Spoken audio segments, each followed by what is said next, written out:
John 19 verses 1-6 NIV, says. 1 Then Pilate took Jesus and had him flogged. 2 The soldiers twisted together a crown of thorns and put it on his head. They clothed him in a purple robe. 3 And went up to him again and again, saying, Hail, King of the Jews! And they slapped him in the face. For once more Pilate came out and said to the Jews gathered there, Look, I am bringing him out to you to let you know that I find no basis for a charge against him. 5 When Jesus came out wearing the crown of thorns and the purple robe, Pilate said to them, Here is the man. 6 As soon as the chief priests and their officials saw him, they shouted, Crucify! Crucify! But Pilate answered, You take him and crucify him. As for me, I find no basis for a charge against him. In these verses, Jesus is in the custody of Pontius Pilate, the Roman governor. Pilate had Jesus flogged, a severe form of whipping that was often a prelude to crucifixion.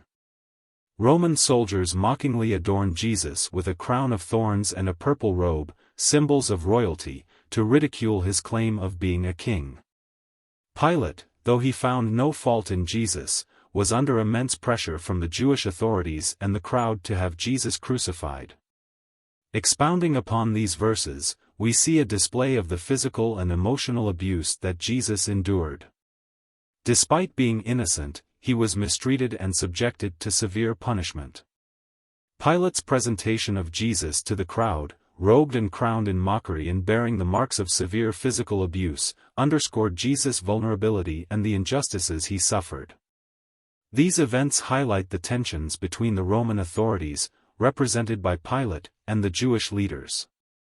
Pilate is caught between his conviction of Jesus' innocence and the political and social pressures to appease the Jewish leaders and the crowd.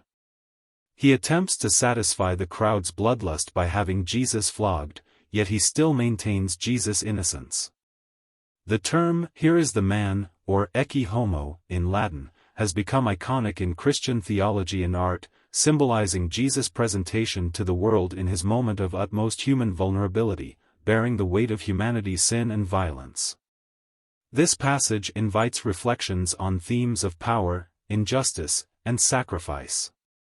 It foreshadows the ultimate sacrifice that Jesus is about to make, laying down his life for the sins of the world, underscoring the Christian belief in Jesus as the suffering servant and the Redeemer of humanity.